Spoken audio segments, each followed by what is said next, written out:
Hello friends, कैसे हैं आप लोग। आशा करते हैं आप लोग ठीक होंगे।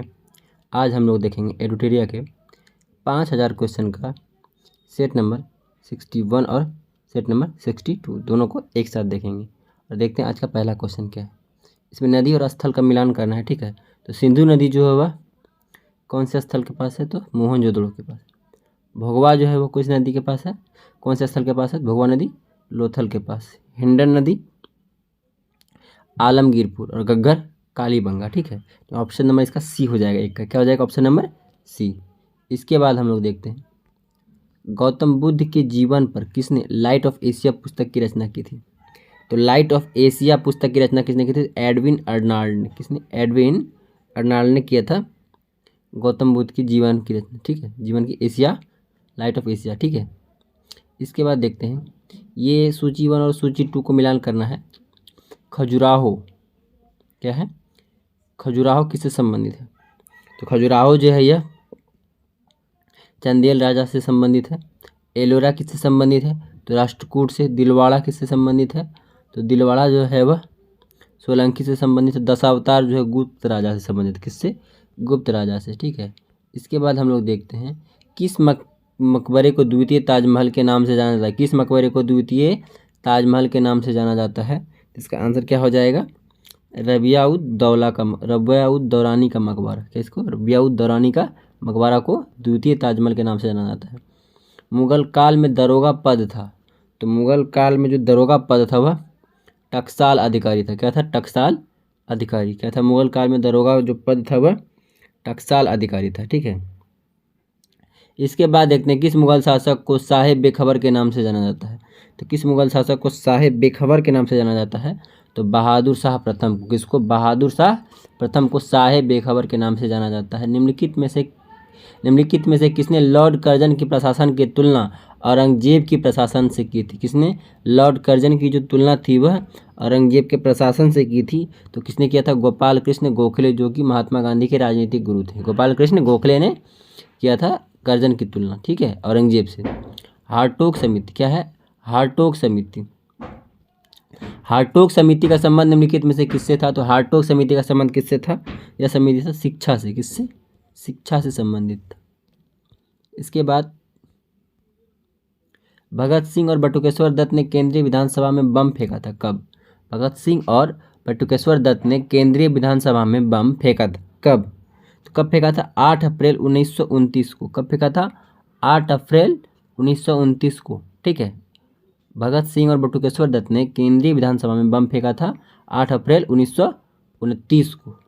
इसके बाद देखते हैं सार्वजनिक निर्माण विभाग की स्थापना किस वायसराय के शासनकाल में हुआ था। तो सार्वजनिक निर्माण विभाग की स्थापना किस वायसराय के शासनकाल में हुआ था, तो यह हुआ था किस वायसराय के शासनकाल में, तो लॉर्ड डलहौजी के शासनकाल में। किसके शासनकाल में, लॉर्ड डलहौजी के शासनकाल में, ठीक है। कांग्रेस के मंच से पहली बार वंदे मातरम 1896 के कलकत्ता अधिवेशन में के दौरान गाया गया था। कांग्रेस के इस अधिवेशन की अध्यक्षता किसने की थी, तो कांग्रेस के इसकी अध्यक्षता किसने की थी, तो आर.एम. सयानी ने। किसने किया था, आर.एम. सयानी ने।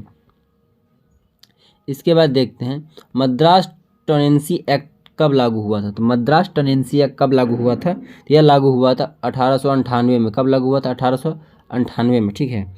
इसके बाद देखते हैं हम लोग गांधी मर सकते हैं परंतु गांधीवाद हमेशा जिंदा रहेगा। कांग्रेस के किस अधिवेशन में महात्मा गांधी ने उपरोक्त वक्तव्य दिया था, तो किस अधिवेशन में दिया था, तो कराची अधिवेशन 1931 को।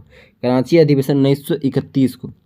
इसके बाद देखते हैं क्रिप्स प्रस्ताव को किसने पोस्ट डेटेड चेक की संज्ञा दी थी। क्रिप्स प्रस्ताव को किसने पोस्ट डेटेड चेक की संज्ञा दी थी, तो यह दिया था महात्मा गांधी ने। किसने दिया था, महात्मा गांधी ने, ठीक है। इसके बाद हम लोग देखते हैं द इंडियन नेशन समाचार पत्र की स्थापना निम्न में से किसने की थी।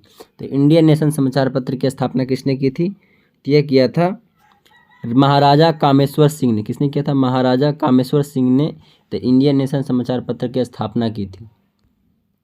इसके बाद 1942 के भारत छोड़ो आंदोलन के दौरान अंग्रेजी राज का विरोध करने के लिए स्थापित ध्रुव दल के सेना नायक थे। ध्रुव दल के सेना नायक थे कौन, इसका आंसर क्या हो जाएगा, जयप्रकाश नारायण, ठीक है। जयप्रकाश नारायण ध्रुव दल के सेना नायक थे।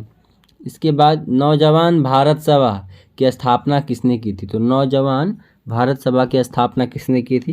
तो यह क्या था? भगत सिंह ने। किसने किया था? भगत सिंह ने। ठीक है, option number B Bhagat Singh. इसके बाद सुधारक पत्र के संपादक निम्नलिखित में से कौन थे? सुधारक पत्र के संपादक जो थे निम्नलिखित में से कौन थे? इसका आंसर क्या हो जाएगा? गोपाल कृष्ण गोखले ने। गोपाल कृष्ण गोखले ने सुधारक पत्र की स्थापना की थी। ठीक है, वही उसके संपादक थे। इसके बाद देखते हैं भारतीय संविधान का कौन सा अनुच्छेद राज्य को महिलाओं और बच्चों के कल्याण को बढ़ावा देने के लिए विशेष प्रावधान करने का अधिकार देता है? इसका आंसर क्या हो जाएगा? 19 का सी, अनुच्छेद 15। कौन सा हो जाएगा? अनुच्छेद 15 जो है महिलाओं और बच्चों के कल्याण को बढ़ावा देने के लिए विशेष प्रावधान का अधिकार देता है। इसके बाद देखते हैं प्रथम पिछड़ा आयोग का गठन कब किया गया था? तो प्रथम पिछड़ा आयोग का जो गठन था वह 1953 ईस्वी में किया गया था। कब किया गया था? 1953 ईस्वी में। ठीक है, इसके बाद देखते हैं राष्ट्रपति के पुनः निर्वाचन की योग्यता का उल्लेख निम्न में से किस अनुच्छेद में है? पुनः निर्वाचन की योग्यता का उल्लेख किस में है? तो इसका आंसर क्या हो जाएगा? अनुच्छेद 57 में। किसमें? अनुच्छेद 57 में। इसके बाद भारत का संविधान का अभिरक्षक है। भारत के संविधान का अभिरक्षक कौन है? तो उच्चतम न्यायालय। कौन है? उच्चतम न्यायालय। इसके बाद देखते हैं पृथक बिहार के लिए दिल्ली में शाही दरबार का आयोजन कब किया गया था? पृथक बिहार के लिए दिल्ली में शाही दरबार का आयोजन जो था वह 12 दिसंबर 1911 ईस्वी में किया गया था। 12 दिसंबर 1911 ईस्वी में। इसके बाद देखते हैं कौन सा युद्ध शेरशाह सूरी से संबंधित नहीं है? तो शेरशाह सूरी का संबंध कौन से युद्ध से नहीं है? तो सामूगढ़ से है। सामूगढ़ की लड़ाई से शेरशाह का संबंध नहीं है। इसके बाद देखते हैं 1934 में गठित बिहार सोशलिस्ट पार्टी के अध्यक्ष थे। 1934 में गठित बिहार सोशलिस्ट पार्टी के जो थे अध्यक्ष कौन थे? तो आचार्य नरेंद्र देव। कौन थे? आचार्य नरेंद्र देव थे। ठीक है, इसके बाद निम्नलिखित में से किसने सर्वप्रथम जड़त्व का नियम दिया था? तो जड़त्व का नियम किसने दिया था सर्वप्रथम? ये दिया था किसने? गैलीलियो ने। किसने दिया था? गैलीलियो ने सर्वप्रथम जड़त्व का नियम दिया था। ठीक है, इसके बाद देखते हैं वास्तविक गैस समीकरण P = RT कब अधिक सही पालन करती है? इसका आंसर क्या हो जाएगा? निम्न दाब और उच्च ताप। निम्न दाब और उच्च ताप पर PV = RT अधिक सही पालन करती है, वास्तविक गैस समीकरण। इसके बाद देखते हैं मानव सूत्र का pH मान कितना होता है? सॉरी, मानव मूत्र का pH मान कितना होता है? तो मानव मूत्र का जो pH मान होता है वह 4.5 से लेकर के 8.0 तक होता है। ठीक है, मानव मूत्र का pH मान 4.5 से 8 पॉइंट तक होता है, यानी 8.0 तक। ठीक है, इसके बाद बच्चे को जन्म के समय कौन सी वैक्सीन नहीं दी जाती है? बच्चे को जन्म के समय कौन सी वैक्सीन नहीं दी जाती है? तो MMR। कौन सा? MMR। ठीक है, वो बच्चे को जन्म के समय नहीं दी जाती है। इसके बाद अंतःश्वसित वायु तथा उच्चवासित वायु में ऑक्सीजन का प्रतिशत कितना होता है? तो अंतःश्वसित वायु तथा उच्चवासित वायु में ऑक्सीजन का प्रतिशत कितना होता है? तो उसमें अंतःश्वसित वायु में 21% और उच्चवासित वायु में 16.4%। ठीक है, ऑप्शन नंबर ए। इसके बाद हृदय की गति को नियंत्रित करने में किस रासायनिक पदार्थ की भूमिका होती है? तो हृदय की गति नियंत्रित करने में CO2 की भूमिका होती है। किसको? CO2 की भूमिका होती है। इसके बाद देखते हैं केब्स चक्र प्रक्रिया कहाँ संपन्न होती है? तो केब्स चक्र प्रक्रिया कहाँ संपन्न होती है? तो इसका आंसर क्या होगा? माइटोकॉन्ड्रिया में। कहाँ होता है? माइटोकॉन्ड्रिया में। इसके बाद निम्नलिखित में से कौन सा मानव आँख का एक हिस्सा नहीं है? कौन मानव आँख का एक हिस्सा नहीं है? तो इसका आंसर क्या हो जाएगा? कर्णावर्त। कर्णावर्त जो है मानव आँख का हिस्सा नहीं है। इसके बाद लैक्टोज की सर्वाधिक प्रतिशत मात्रा कहाँ पाई जाती है? लैक्टोज की सर्वाधिक प्रतिशत मात्रा कहाँ पाई जाती है? इसका आंसर क्या हो जाएगा? इसका आंसर हो जाएगा माँ के दूध में। किसमें पाया जाता है? माँ के दूध में लैक्टोज की मात्रा जो है वो सर्वाधिक पाई जाती है। ठीक है, इसलिए निम्न में से कौन सा उष्णकटिबंधीय सवाना क्षेत्र की विशेषता है? कौन उष्णकटिबंधीय सवाना क्षेत्र की विशेषता है? इसका आंसर क्या हो जाएगा? एक निश्चित शुष्क और आर्द्र मौसम। क्या है? एक निश्चित शुष्क और आर्द्र मौसम सवाना क्षेत्र की, उष्णकटिबंधीय सवाना क्षेत्र की एक विशेषता है। ठीक है, इसके बाद देखते हैं निम्नलिखित में से कौन मकर रेखा से नहीं गुजरती है। कौन मकर रेखा से नहीं गुजरती है, इसका आंसर क्या हो जाएगा? इसका आंसर हो जाएगा 36 का हो जाएगा ऑप्शन नंबर ए, सोमालिया। क्या हो जाएगा? सोमालिया जो है मकर रेखा से नहीं गुजरती है। इसके बाद देखते हैं, जब आप भारत के कुछ हिस्सों में यात्रा करते हैं तो आप लाल मिट्टी को देखेंगे। इस रंग का मुख्यतः कारण क्या है? इस रंग का मुख्यतः कारण क्या हो जाएगा? 37 का हो जाएगा option number C, ferric oxide की उपस्थिति। क्या हो जाएगी? फेरिक ऑक्साइड की उपस्थिति, ऑप्शन नंबर सी। इसके बाद हम लोग देख सकते हैं केप कैनावेरल। केप कैनावेरल वह स्थान है जहां से अंतरिक्ष के शटल लॉन्च किए जाते हैं। किसके तट पर स्थित है केप कैनावेरल? वहां से अंतरिक्ष के शटल लॉन्च किए जाते हैं, किसके तट पर स्थित है? इसका आंसर क्या हो जाएगा? 38 का हो जाएगा डी, फ्लोरिडा। कहाँ हो जाएगा? फ्लोरिडा। ठीक है, फ्लोरिडा से। इसके बाद देखते हैं निम्नलिखित में से कौन सा एक पर्यावरणीय चिंता नहीं है। कौन पर्यावरणीय एक चिंता नहीं है? इसका है ओजोन परत का बढ़ना। ओजोन परत का बढ़ना पर्यावरणीय चिंता नहीं, क्योंकि ओजोन परत जो है सूर्य से आने वाली पराबैंगनी किरण को सोख लेता है। ठीक है, जिससे त्वचा कैंसर नामक घनघोर जो है बीमारी वो नहीं हो सकती। ठीक है, इसके बाद देखते हैं निम्न पर विचार करें। ठीक है, निम्न पर विचार करें।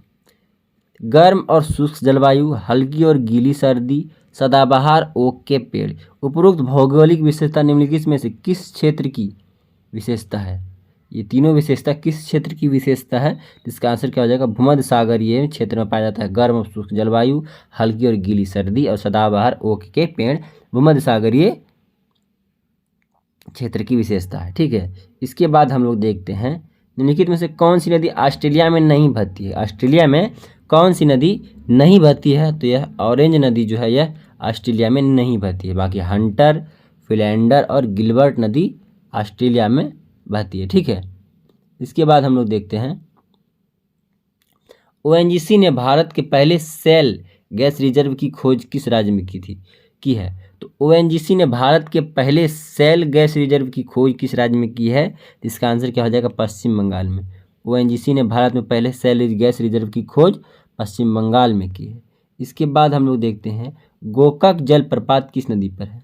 तो गोकाक जलप्रपात किस नदी पर है? तो घाट प्रभा नदी पर। कौन सी नदी है? घाट प्रभा नदी पर गोकाक जलप्रपात है। ठीक है, इसके बाद देखते हैं स्कैंडिनेवियन देश का समूह सम्मिलित नहीं है। कौन स्कैंडिनेवियन देशों के समूह से सम्मिलित नहीं है? इसका आंसर क्या हो जाएगा? फ्रांस। ठीक है, क्या हो जाएगा? फ्रांस। इसके बाद देखते हैं न्यू कैसल। इस क्वेश्चन को हम पहले भी डिस्कस किए थे। न्यू कैसल पोर्ट जो दुनिया का सबसे बड़ा कोयला निर्यातक बंदरगाह है, किस देश में स्थित है? इसका आंसर क्या हो जाएगा? ऑस्ट्रेलिया में। कहाँ हो जाएगा? ऑस्ट्रेलिया। न्यू कैसल पोर्ट जो है, जो कोयला का सबसे बड़ा निर्यातक देश है, कहाँ पाया जाता है? तो ऑस्ट्रेलिया में। ठीक है, इसके बाद देखते हैं किसानों की साख उपलब्धता सुनिश्चित कराने हेतु किसान क्रेडिट कार्ड योजना की शुरुआत कब की गई थी? तो किसानों की साख उपलब्धता निश्चित कराने हेतु जो है किसान क्रेडिट योजना कब शुरू की गई थी? यह शुरू किया गया था 1998-99 में। कब शुरू किया गया था? 1998-99 में। इसके बाद हम लोग देखते हैं भारत सरकार ने महत्वाकांक्षी मुद्रा योजना का उद्देश्य क्या है? भारत सरकार की महत्वाकांक्षी मुद्रा योजना का उद्देश्य क्या है? इसका आंसर क्या होगा?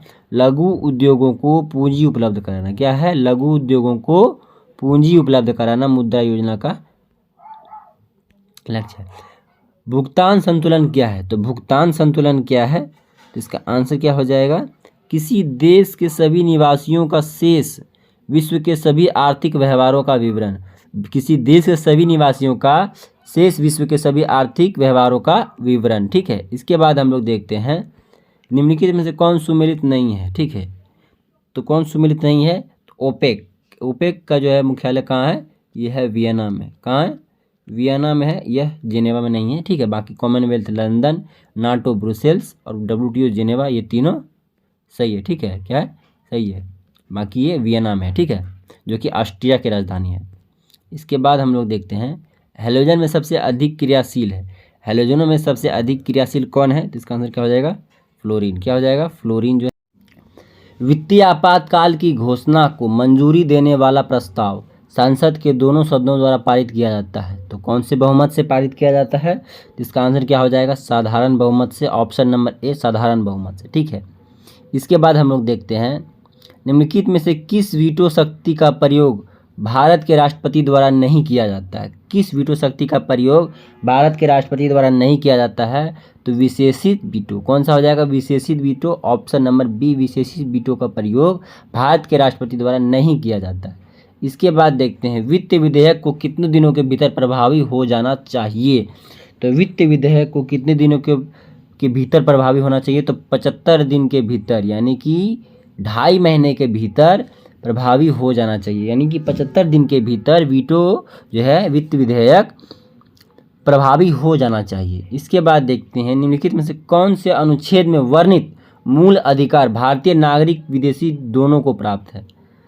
तो एक याद रखिएगा कौन से दोनों को प्राप्त है? तो 4 का हो जाएगा ऑप्शन नंबर सी 14 जो है यह भारत और विदेशी दोनों को प्राप्त है। ठीक है। इसके बाद देखते हैं निम्नलिखित में से किस समिति ने चुनावी खर्च के सरकारी निधियन सिफारिश की है? किस समिति ने चुनावी खर्च के सरकारी निधियन की सिफारिश की थी? तो यह किसने किया था? तो इंद्रजीत गुप्ता समिति। इंद्रजीत गुप्ता समिति ने चुनावी खर्च के सरकारी निधियन की सिफारिश की थी। इसके बाद मुख्य चुनाव आयुक्त का कार्यकाल होता है, तो मुख्य चुनाव आयुक्त का कार्यकाल कितना होता है? तो इसका आंसर क्या हो जाएगा? 6 वर्ष या 65 वर्ष आयु तक। मुख्य चुनाव आयुक्त का 6 वर्ष या 65 वर्ष। ठीक है, 6 वर्ष या 65 वर्ष जो भी सबसे पहले हो। इसके बाद देखते हैं बौद्ध धर्म से संबंधित जो नियम तथा आचरण किस पुस्तक में संबंधित है? तो नियम किससे संबंधित है? तो ऑप्शन नंबर हो जाएगा ए विनय पिटक से। किससे संबंधित है? विनय पिटक से। इसके बाद हम लोग देखते हैं ये मिलान करने वाली सूची है। क्या है? ये मिलान करने वाली सूची है जो कि क्षेत्र किससे संबंधित है? तो क्षेत्र किससे संबंधित है? कृषि योग्य भूमि से। वास्तु किससे संबंधित है? तो वास करने योग्य भूमि से। खिल किससे संबंधित है? तो बंजर भूमि से। और अपरहत किससे संबंधित है? तो जंगली भूमि से। यानी 1 2 3 4। देखिए 1 2 3 4 कहाँ है? तो 1 2 3 4 कहाँ है? तो ऑप्शन नंबर डी में है 1 2 3 4। इसके बाद देखते हैं देवपाल ने नालंदा में बौद्ध विहार बनवाने के लिए किसे 5 गांव दान दिए थे? देवपाल ने नालंदा में बौद्ध विहार बनाने के लिए किसे 5 गांव दान में दिए थे? तो यह दिया था बालपुत्र देव को। किसने दिए थे? बालपुत्र देव को किसने दिया था? देवपाल ने। किस लिए? तो बौद्ध विहार बनवाने के लिए नालंदा में। इसके बाद देखते हैं कौन सा शगुन भक्ति से संबंधित नहीं है? कौन सा शगुन भक्ति से संबंधित नहीं है? इसका आंसर क्या हो जाएगा? कबीर। कौन सा शगुन भक्ति से संबंधित नहीं है? तो कबीर। इसके बाद देखते हैं क्रांति की तलवार में धार वैचारिक पत्थर पर रगड़ने से ही आती है, यह वक्तव्य निम्नलिखित में से किसका है? तो किसका वक्तव्य है? तो ऑप्शन हो जाएगा भगत सिंह का। भगत सिंह ने कहा था कि क्रांतिकारी तलवार में धार वैचारिक पत्थर पर रगड़ने से ही आती है। ठीक है। इसके बाद देखते हैं काकोरी कांड निम्नलिखित में से किस संगठन के क्रांतिकारियों ने अंजाम दिया था? तो काकोरी कांड को किसने दिया था अंजाम? तो यह दिया था Hindustan Republican association. Hindustan Republican association 1924 में इसकी स्थापना हुई थी। ठीक है, हिंदुस्तान रिपब्लिकन एसोसिएशन की। इसने काकोरी कांड को अंजाम दिया था। इसके बाद देखते हैं अतिवादी लोकतंत्र यानी रेडिकल डेमोक्रेसी पार्टी की स्थापना किसके द्वारा की गई थी? तो रेडिकल डेमोक्रेटिक पार्टी यानी अतिवादी लोकतंत्र की स्थापना किसके द्वारा किया गया था? तो M.N. रॉय के द्वारा। किसके द्वारा? M.N. रॉय के द्वारा। इसके बाद हम श्रीरंगपट्टनम की संधि किनके मध्य हुई थी? तो श्रीरंगपट्टनम की संधि जो थे वह टीपू सुल्तान और कॉर्नवालिस के मध्य हुई थी। किसके मध्य? टीपू सुल्तान और कॉर्नवालिस के मध्य। इसके बाद ब्रिटिश सरकार की कुशल अकर्मण्यता की नीति का संबंध निम्नलिखित में से किस देश से था? ब्रिटिश सरकार की कुशल अकर्मण्यता की नीति का संबंध किस देश से था? तो इसका आंसर क्या हो जाएगा? अफगानिस्तान से। क्या है? अफगानिस्तान से। इसके बाद देखते हैं किस वायसराय के कार्यकाल के दौरान श्वेत विद्रोह हुआ था? तो किस वायसराय के शासनकाल में श्वेत विद्रोह हुआ था? इसका आंसर क्या हो जाएगा? लॉर्ड रिपन के शासनकाल में। किसके शासनकाल में? लॉर्ड रिपन के शासनकाल में। इसके बाद देखते हैं, ब्रिटिश व्यापारी भारतीय उत्पादकों, कारीगरों एवं शिल्पियों को अग्रिम संविदा के रूप में पेशगी देते थे। इस प्रथा को क्या कहा जाता था? तो इस प्रथा को क्या बोलते हैं? इस प्रथा को बोलते थे क्या? ददनी प्रथा। क्या बोलते थे? ददनी प्रथा। जो अग्रिम पेशगी देते थे या फिर जो क्या बोलते हैं, पहले पेड यानी पेशगी जो संविदा जो देते थे उसको ददनी प्रथा कहते थे। ठीक है। इसके बाद हम लोग देखते हैं, कौन सुमेलित नहीं है? निम्नलिखित में से कौन सुमेलित नहीं है? तो इसका आंसर क्या हो जाएगा? प्रार्थना समाज 1865। ठीक है, प्रार्थना समाज 1865 ये सुमेलित नहीं है। बाकी सत्य शोधक समाज 1873, इसके बाद आर्य समाज 1875, इसके बाद रामकृष्ण मिशन 1897 सही है। ठीक है।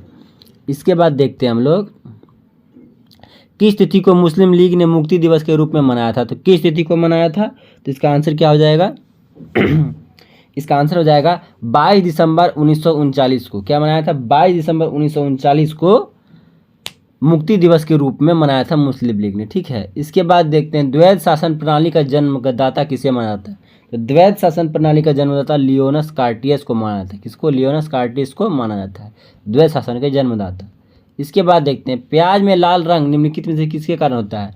तो प्याज में लाल रंग किसके कारण? तो एंथोसाइनिन के कारण। किसके कारण? एंथोसाइनिन के कारण प्याज में लाल रंग होता है। इसके बाद देखते हैं, जल का त्रिक बिंदु ताप किस तापमान पर होता है? तो जल का त्रिक बिंदु जो ताप है वह 0 डिग्री सेल्सियस पे। किस पे होता है?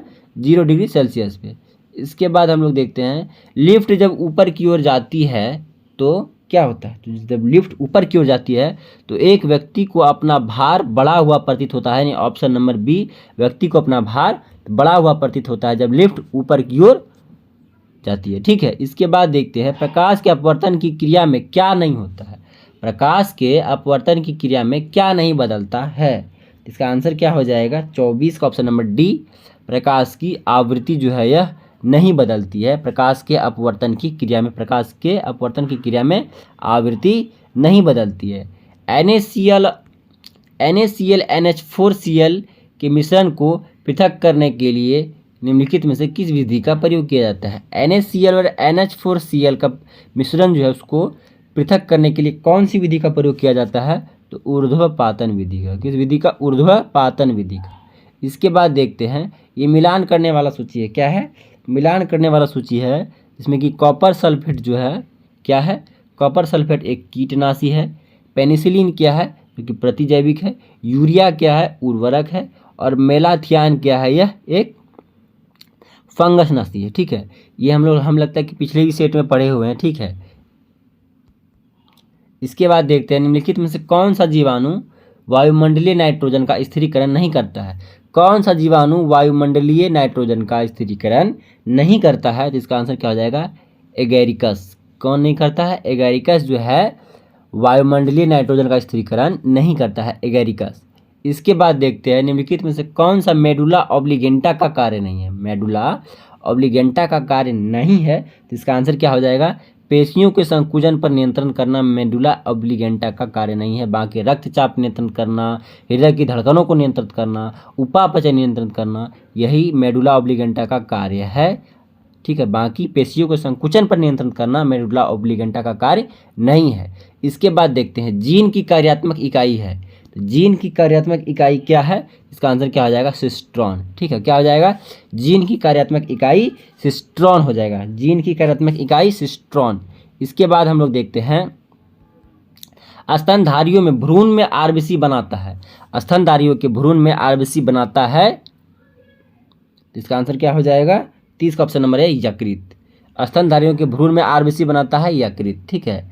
इसके बाद देखते हैं, इनमें से कौन सा हार्मोन पीयूष ग्रंथि से स्रावित नहीं होता है? तो कौन सा हार्मोन पीयूष ग्रंथि से स्रावित नहीं होता है? तो कैल्सीटोनिन। कैल्सीटोनिन जो है पीयूष ग्रंथि से स्रावित नहीं होता है।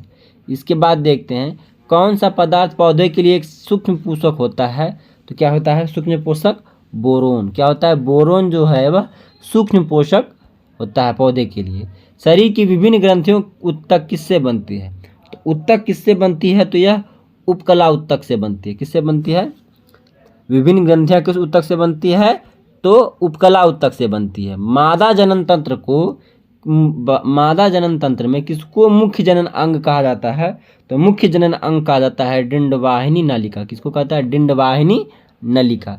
इसके बाद हम लोग देखते हैं निम्नलिखित में से कौन सा पृथ्वी का सबसे शुष्क रेगिस्तान है? तो पृथ्वी का सबसे शुष्क रेगिस्तान कौन सा है? तो अटकामा रेगिस्तान। कौन सा हो जाएगा? अटकामा रेगिस्तान सबसे शुष्क रेगिस्तान है। इसके बाद हम लोग देखते हैं strait of Johor. State of Johor निम्नलिखित में से किन दो देशों को अलग करता है? तो स्टेट ऑफ जोहर जो है वह सिंगापुर और मलेशिया को अलग करता है। स्टेट ऑफ जोहर जो है सिंगापुर और मलेशिया को अलग करता है। इसके बाद हम लोग देखते हैं इरुला जनजाति भारत के किस राज्य में पाई जाती है? तो इरुला जनजाति भारत के आंध्र प्रदेश राज्य में पाई जाती है। इरुला जनजाति भारत के आंध्र प्रदेश में पाई जाती है। ठीक है, इरुला जनजाति भारत के आंध्र प्रदेश में पाई जाती है। नाजाक प्लेट किसके बीच स्थित है? नाजका प्लेट क्या है? नाजका प्लेट जो है वो दक्षिण अमेरिका और प्रशांत महासागर के बीच है नाजका प्लेट। इसके बाद हम लोग देखते हैं निम्नलिखित में से कौन सा पहला भारतीय उत्पाद था जिसे जीआई टैग मिला था? तो कौन सा पहला भारतीय था जो जीआई टैग मिला था भारतीय उत्पाद? तो दार्जिलिंग की चाय। किसको? दार्जिलिंग की चाय को। इसके बाद देखते हैं भारत में सर्वाधिक हेमेटाइट कोयला कहाँ पाया जाता है? तो यह उड़ीसा में पाया जाता है। सर्वाधिक हेमेटाइट कोयला तो उड़ीसा में पाया जाता है। इसके बाद देखते हैं भारत में किस प्रकार की चट्टानों में हीरा पाया जाता है? भारत में किस प्रकार की चट्टानों में हीरा पाया जाता है? तो विंध्यन चट्टानों में। किस प्रकार के चट्टानों में? तो विंध्यन चट्टानों में। ठीक है, इसके बाद देखते हैं गांधीवादी और मार्क्सवाद के बीच एक समान सहमति पाई जाती है। यह निम्नलिखित में से कौन सी है? तो गांधीवादी और मार्क्सवादी के बीच एक समान सहमति पाई जाती है। तो इसका आंसर क्या हो जाएगा? एक अंतिम लक्ष्य के रूप में राज्यविहीन समाज। क्या पाया जाता है? एक अंतिम लक्ष्य के रूप में राज्यविहीन समाज। ठीक है, इसके बाद देखते हैं सतपुड़ा रेंज की सबसे ऊंची चोटी कौन सी है? तो सतपुड़ा रेंज की सबसे ऊंची चोटी कौन सी हो जाएगा? इसका आंसर क्या हो जाएगा? धूपगुड़ी। क्या हो जाएगा? धूपगुड़ी जो है सतपुड़ा रेंज की सबसे ऊंची चोटी है। इसके बाद देखते हैं हम लोग भारतीय रिजर्व बैंक की स्थापना जो है निम्नलिखित में से किस समिति की सिफारिश पर की गई थी? यह सिफारिश की गई थी किस समिति की सिफारिश पर? तो यह हिल्टन यंग समिति की सिफारिश पर भारतीय रिजर्व बैंक की स्थापना हुई थी। इसके बाद यदि केंद्रीय बैंकों द्वारा रिजर्व दरों में वृद्धि की जाती है तो क्या होता है? तो मुद्रा प्रसार में कमी आती है। क्या होता है? मुद्रा प्रसार में कमी आती है। इसके बाद देखते हैं प्रत्यक्ष कर संहिता का संबंध निम्नलिखित में से किससे है? प्रत्यक्ष कर संहिता का संबंध निम्नलिखित में से किससे है? तो इसका आंसर क्या हो जाएगा? आयकर से। प्रत्यक्ष कर संहिता का संबंध आयकर से। ठीक है, इसके बाद हम लोग देखते हैं भारत में पहला विशेष आर्थिक क्षेत्र यानी सेज की स्थापना कहाँ की गई थी? तो सेज की स्थापना कहाँ की गई थी? विशेष आर्थिक क्षेत्र जो है प्रथम विशेष आर्थिक क्षेत्र की स्थापना यह कांडला में किया गया था। कहाँ किया था? कांडला में। इसके बाद देखते हैं निम्नलिखित में से कौन सा देश सुरक्षा परिषद का अस्थायी सदस्य नहीं है? तो कौन सा देश सुरक्षा परिषद का अस्थायी सदस्य नहीं है? तो यह जर्मनी जो है यह सुरक्षा परिषद का अस्थायी सदस्य नहीं है। इसके बाद देखते हैं मुखौटा नृत्य जो है का संबंध किस राज्य से है? मुखौटा नृत्य का संबंध किस राज्य से है? तो इसका आंसर क्या हो जाएगा? अरुणाचल प्रदेश। क्या हो जाएगा? अरुणाचल प्रदेश का संबंध मुखौटा से है। ठीक है, मुखौटा नृत्य का संबंध अरुणाचल प्रदेश से है। और आज का हमारा लास्ट क्वेश्चन है G7 का सदस्य देश है। तो G7 का सदस्य देश कौन है? तो इसका आंसर क्या हो जाएगा? इटली। G7 का सदस्य देश कौन है? तो इटली। ठीक है, क्या हो जाएगा? इटली। तो दोस्तों आज हम लोग देखा सेट नंबर 61 और 62। बहुत जल्द हम लोग 100 सेट कंप्लीट करने वाले हैं। ठीक है, इसी तरह आप हम लोग हमारे साथ बने रहें। हमारे चैनल को सब्सक्राइब करें, लाइक करें।